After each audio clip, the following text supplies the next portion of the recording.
est normal. Mutuna tingane na fandi na ngaboe na bule na za na problème même sur na matika songo pona gagner ni. Pour matika songo alekinga na nini na internet. Ntia sana na beta bango nyoso na film. To sala ba TV akin na ba Frank Stemai ba Vincent Toulouse ba Jazz. Nani abima nani atikala ko yeba na kin. Tu na na sala maison mère nini. Na loba mabe nini pona maison mère. Or ke ba teki wana ezalaki ponga nazo soutenir héritier. Boulara Ken Piananda Sala TV. Tangi ba kombo ya banini mais utangi komba pas tu RF. Pas tu as Sala Impact, pas tu as Sala Impact na kin. Banini Frank Vincent Jazz baza ba hypocrite. Baba to ba yote kaka toko boma. Yo toko chelo poison, yo toko beto masas. Non, to changer. C'est ba polémique yango to mona kana pe musu pesa ba base na ba pesa créé par bango moko. Pour juste que langa na monaka ozunati papa chéri na kofiolo midelo ko bawela yeba na te. Et la vie au chaka kongo zo mener vie à souffrance, on comprendre. Donc je pense Saki alingi atala émission ya kambangu info plus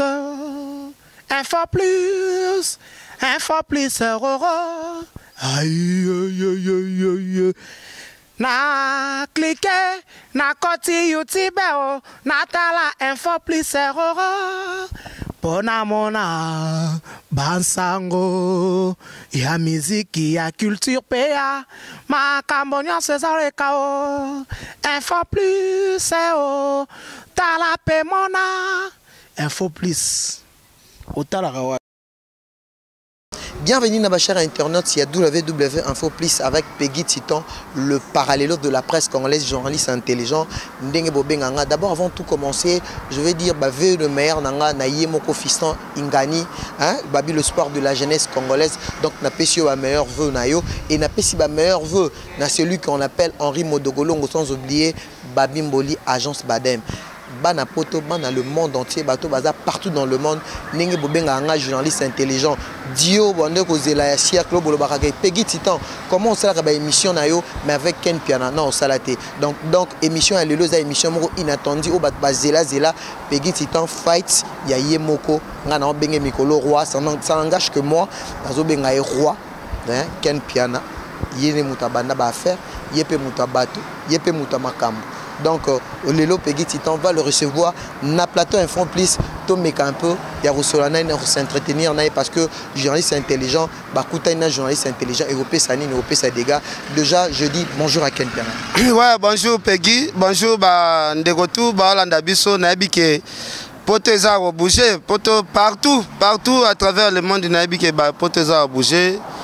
Émission qui toko boé donc mais batu bazela ngo il faut que le Ken Piana batu bazela ngo vraiment maré que batu baé baraté mais na nenga kati na rapetino ya palais parce que Angèle Moussoili na sœur nanga baza donc parenté mais batu bazela mais lelo na yingi ke ba comprendre lelo siko dio ngo déjà c'est bon donc il m'a solo déjà pepele na bi ke batu bazé belé ba sœur Pauline Lumumba Adèle Joko Bagou danger bana foi décide ba jire si malé la ba vie luson mbata batu vraiment baza ebelé oyo peut-être bazo zela vraiment na bi ke tozo kendeka na continuité ma solo.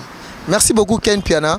Na lingi to banda to continue to banda directement na marambango otoyeli Ken Piana étant que lelo okoma to le baké oza célèbre parce que la célébrité commence tant déjà 10 ou 100 personnes bayebio c'est la célébrité. Aujourd'hui est-ce que la célébrité aux Alanango, est-ce qu'un jour on s'attendrait que tango qui pemeni à embrasser presse pendant qu'on s'attendrait qu'un jour aussi Ken Piana peut faire aussi des espoirs ni le autre tout le monde qui non aux a célèbre par la célébrité. Est-ce que on s'attendant nango qu'un jour on a comme appelé boy na niveau yoza na s'attendant nango na sens que nga depuis na kola depuis na mwana muke so tuni batutu na kola na bango nga zalaka déjà célèbre na ba quartier moni célébrité zalandeni ezala kaka erozoko la nanu célébrité zaka ndenge to sa na TVT il faut banda ozala célèbre nanu na quartier ezana batu mususu na commune ya fandaka baebie 4 quoi commune vous comprenez donc na école susu na zalaka très célèbre na ndenga ba blague té donc azala ki ata mwana ya première secondaire ti na lève ya 6e secondaire na ba directeur ba directrice ba professeur tout ba yeba ken piano donc eza makambo mo boy na koli vraiment bongo na yeba ke eloko tout na kosala ekozala toujours ekoflamer toujours eza nango makambo te ke o célébrité ngo yeka pona ba micro donc ezali ebandaka na kokola tout le reste makambo critique 2017 les kanaki est-ce que au meki kosala moi kozonga moi sima otala année 2017 ninge les kanaki je pense que Ken Pianaza muto pe ozoka ba critique je pense na ba émission na autant ba critique est-ce que au considérer un peu ba critique na yo par rapport ningo mona ba commentaka parce que na internet eza batum so ba finga batum so ba komisara pour na 2018 oyo makambo onyo so les kan na 2017 elo nini oyo mona kike et tout chaque makasi oyo sa ba cher internet na surtout na ba vidéo surtout makambo les kanaki oyo sa ba cher internet elo nini et tout chaque Ken Piana année 2017 ya makasi bon eza makambo na linga koloba te mais na émission na Peggy na loba eloko touché nga makasi na 2017 na sepelaki na comportement ya ba fanatique ya wenge musique à maison mère te parce que ba tiaki biso ba mal à l'aise moko boye na ba niveau moko o ko imaginer jamais pour te soutenir héritier Watanabe o sentir que batu bazo combattre bino ko komela bino to ko boma bino boye na boye o sentir que yona maison mère bozana problème té pour soutenir héritier ba fanatique wana vraiment ba tiaki biso mal à l'aise moko na yebi ndenge kuto lobate o sentir bâtiment boye msu ba bengo msu 50 appels wa bengyo na Belgique wa bengyo place bo na habite soki bazana moi système ya clic moko boye bayoka na rakeno to chauffer na mutu ana mutu omoni ba biso tinde to aboti to pika ba crise te batu neti ba biso to pika ba crise te po to zaka bâtiment boye to kuba na en esprit donc lelo pe je pense que ba moni Ken Piana na héritier moi mbutu koti muke kaka ba même fanatique yana ba benga nga lisute parce que nazalaka ko mituna nga na sala maison mère nini na loba mabe nini pona maison mère or ke ba taki wana ezalaki ponga nazo soutenir héritier et na tiki héritier na komi siko ko inventer makambu ya fali batu wana nyoso tu mutabenga nga lisusu azate o batianga neti ba sommation parce que ba fanatique wana nga na osenga 2018 bakola parce que bokoza la ba fanatique oyo bozo manifester kaka tokoboma yo te kaka tokoboma yo tokotielo poison yo tokobeto masasi non to changer za makambo na lobaka te mais na lobi kaka bandeko na biso ya maison mère ba fanatique donc na lobby orchestre maison mère te mais ba fanatique o ba soutenaka maison mère ba changer façon na bango ya kozala na ba journaliste zate ke soki mutu peut-être azo soutenir mwana o alongwe pa na bino et comme la mutu ana msunga mbulelonga na soutenaka nanga su makambo pena ya héritier te mais ba chape ba yayo bazana on héritier peut-être bazala quand même à l'aise on se comprend donc in a sens one. Merci beaucoup Ken Piana, Tozana yo kaka awa na katia info plus. Nangina tout nana parce que tu viens de parler de héritier Watanabe. Mais lelo tu dis tu as bien parlé que Ozarasune héritier Watanabe té. Mais ça loko mo ba cher internaute même ba leader wana oyo vraiment quelque part babanga ka baloba ke Ken Piana o se tournaka autour il y a poté donc Ozara mingi direct surtout vérité. Est-ce que mon a tenu baloba que parfois la vérité tue. Er mon a raté ba vérité musuyo bimisaka mususu et parce que nous montrons comme on a dernièrement Karim Mokonzi vous avez ensemble tant yo ex quitté pas na bango et comment il moi ba guerre na batu il y a susu il y a la team Wata est-ce que par rapport à Wan est-ce que Nimbalo baka la vérité tue Nimbalo baka vérité bongo est-ce que oyo karano am susu moi pas citer quelque part que ce lobby vérité non koloba vérité eza nango mabete on s'en comprend koloba vérité eza nango mabete biso eloko esalaki ya mususu to se retirer na makambo héritier zalaki par rapport ya considération zalaki muke to bundi na mutu peut-être to simbi mutu depuis début mais vous voyagez qui déjà au banaïque déjà qu'on voyager parce que biso to yoka ke non aucun États-Unis marqué que va viser bimaite ngazolo ba début ya mutu zalaka pasi moni mutu na vie faut zalaka reconnaissant na bato ba soutenaki yo na début parce que début ezalaka moment moko mutu aza na on a rien bino bondimi bo ko soutenir mutu mais ba affaire ekomi kokende na kosimba oye ko reconnaître bato oyo bayaki kokuta bato wana déjà ezalaka symbole ya mabe eza déjà symbole ya mabe mais héritier aza na ye mutu na biso totia déjà makambo wana tuna se ane mutu na biso mais soki to se retiraki mwa muke ezalaki kaka po considération na ye envers biso ezalaki mwa muke yango moni ekreaki mwa biloko wana mais koloba façon yo zoloba wana je pense nga loba na la vérité parce que erozo yebisa bato ka vérité etikala la vérité vérité zala mabete na mokili balobaka parfois la vérité blesse mutumso ko loba la vérité boy parce que na otu kota là dernièrement awa auto sola na concert na biso moko lobi ke eza na bato yo balengaki basala o mabe otu même oboye même ko loba kombo ya mutu wana ozomona te parfois même susu balengaki balimusa po na msu babi ke ken piana sur azui micro na ye alobaka mingi ba vérité yango wana pe blog esala passe yango pe balimusa ba peut-être ko zaper yango bon moni ba masa na biso ebele balingaka kaka disparition batuneti ba disparition baninga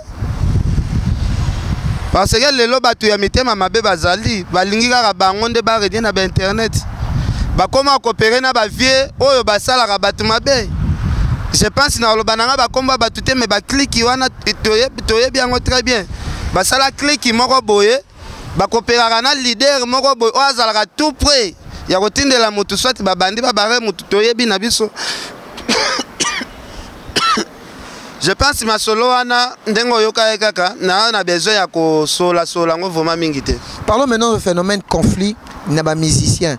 Ken Piana étant que lelo pe oza leader d'opinion parce que biso ba journaliste faut ba ki toza 4e pouvoir mais lelo par rapport ya année 2017 ningo moni vraiment phénomène ranking surtout na ba musicien et Mati Makasi par rapport au tout comme on a Fally Ipupa Ferregola et Koffi Olomide ça a brillé un peu et Mamango jusqu'à aujourd'hui ils ont continué. Est-ce que par rapport à Yo étant que tout le leader d'opinion est-ce que n'enge musique na biso qui ne conflit des hommes ta musique na biso ou bien ba conflit ou na to ba polémique comme on le dit il y a on aime qui ta musique na biso tant que comment tu as réfléchi pour 2017 n'enge qui par rapport il y a ba conflit il y a ba musicien.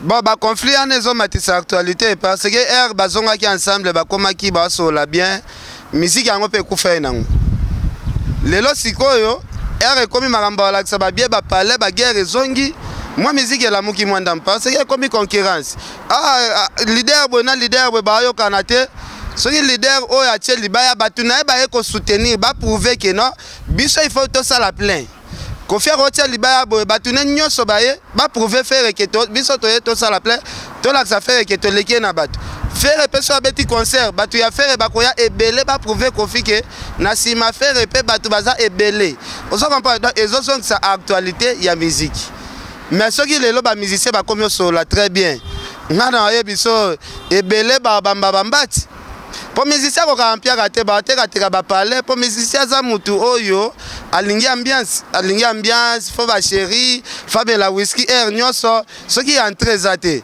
bazonge la vie au chaka kongo azo mener vie à souffrance on comprendre donc je pense bango pe ba na besoin de souffrance te ba na besoin bazala bien batangisa bana na ba condition ya bien bango pe ba vivre bien je pense les seules façons ba mener pour bazala bien il faut que ba tout na mitu bongo ba biso ba polémique yango tout le monde na pe musu pesa ba base na ba pesa créé par bango moko pour juste que langa na monaka ozunati papa chéri na Koffi Olomide loko ba wela yeba na te wera na jibe na minicho ba esimba te eloko bazo wela ezo yeba na te elo nini ezangi pe ba créer ba base pour biso to kota distraction on va comprendre donc base ya ba conflit na bango ezo yeba na te c'est ça le problème.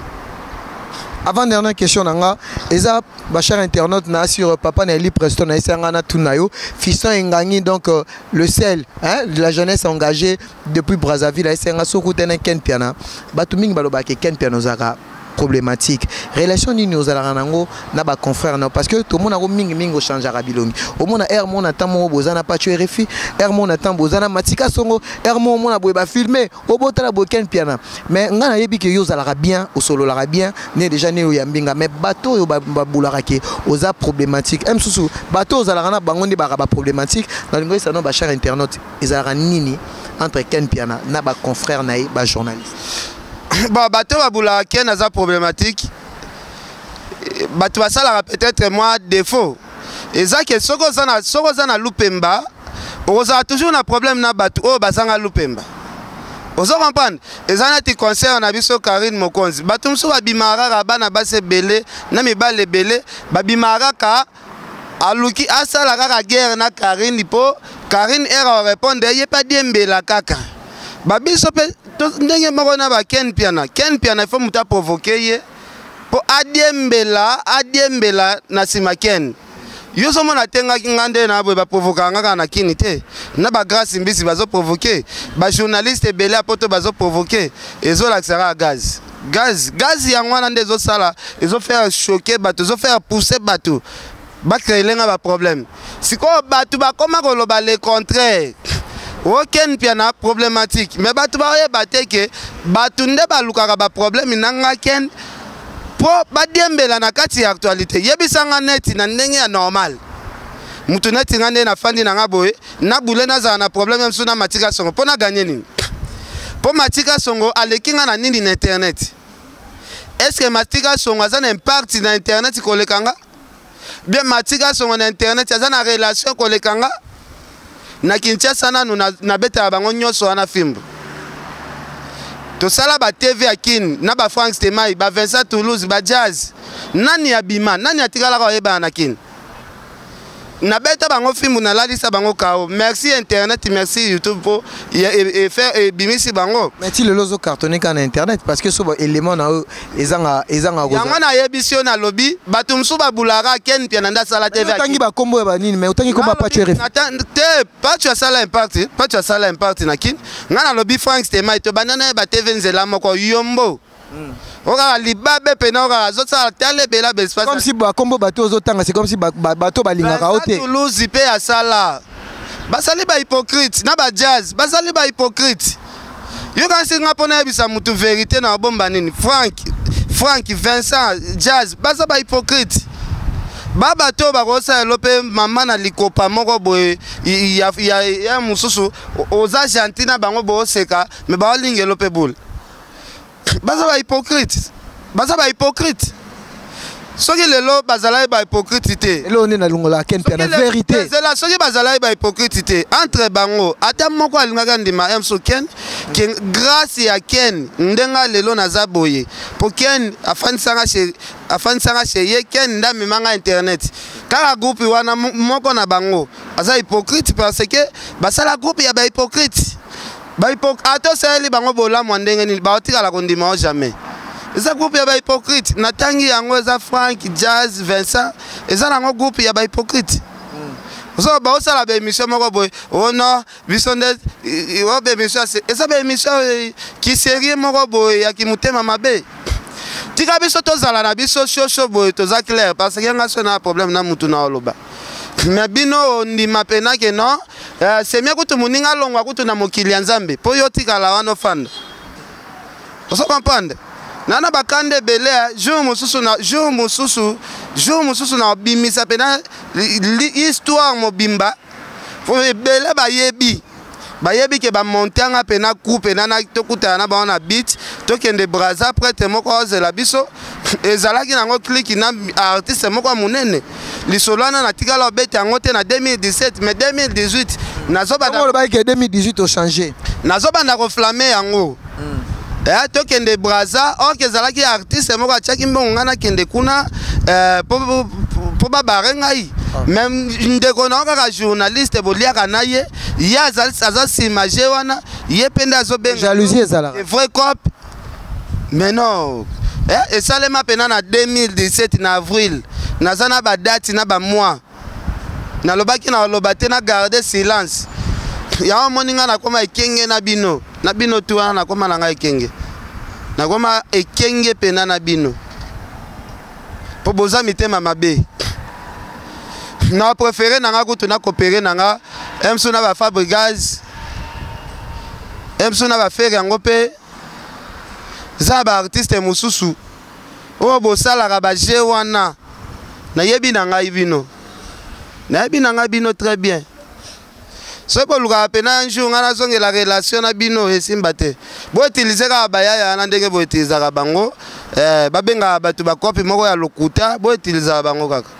Merci beaucoup Ken Piana. Dernière question à M. Ezali par rapport à Neoyo et là parmi les vidéos et patagi batu au sein d'un système américain habité ba leader rebelle quand nous baba ka muté ma passe par rapport ya mambo yo sala qui a fallu poupa batebele baloba qui est journaliste azara naître mais biso na mboka na biso comment nango to comment nango normal aux anneaux journalistes mais au kangamana moi leader mo mais loko oyo Ken Piana yo salaki et ça les marango na ba poto na ba États-Unis mais awa biso il faut baka ki to culture africaine batu mingi ba sepele na ngote na ngai na oloba oyo bisa biso et arriva ki non ndenge nini ou bien ezaki idée ya yemoko fali poupa ou bien ezaki ka Ken Piana tant que yo créer no ba buzz o meka ki ke o sala yango bongo pona olakisa ke artiste ya munene ezaki non concept wana ya kokende kolakisa banda kwa fali kolakisa bien fali uta inonde non moni opposer na question bien mais na question na répondre na ngote mais il faut ba que parmi makambo ebimisenga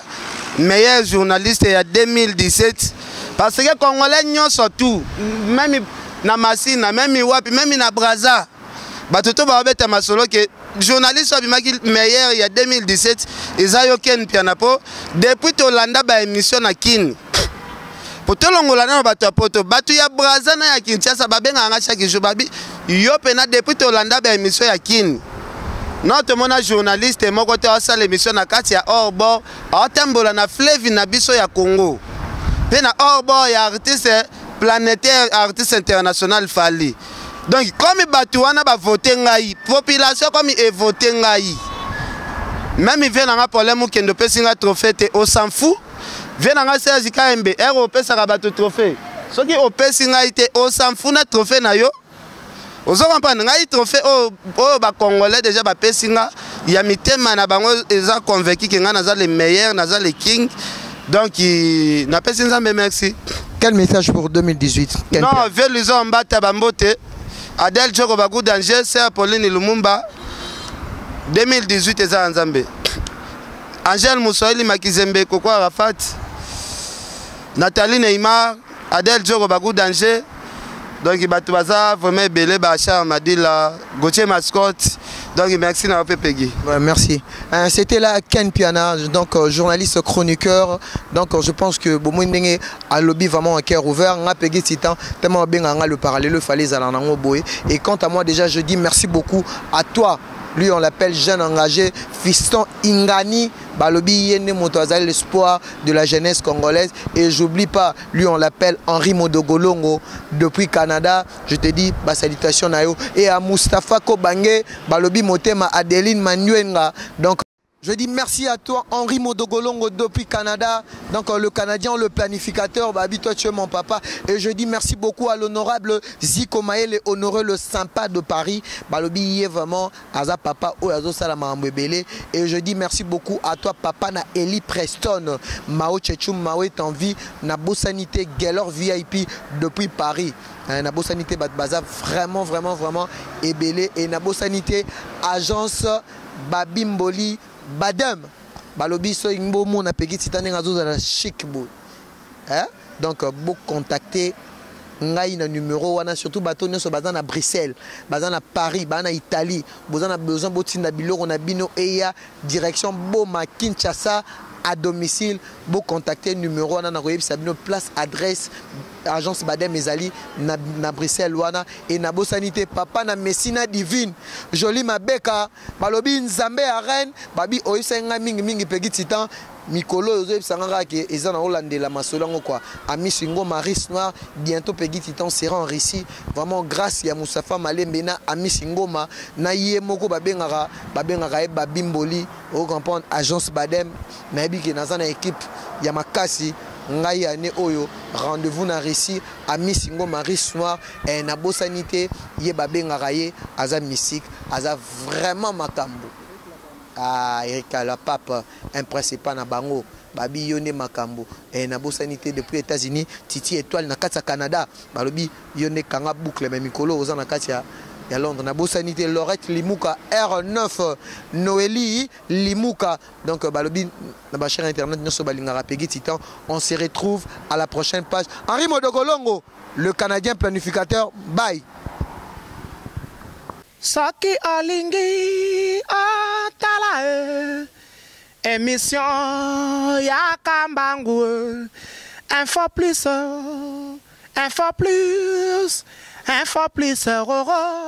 aïe aïe aïe aïe na cliquer na koti YouTube na tala info plus pona mona bansango ya miziki ya culture pea makambo nyonso ezaleka info plus tala pe mona info plus otalaka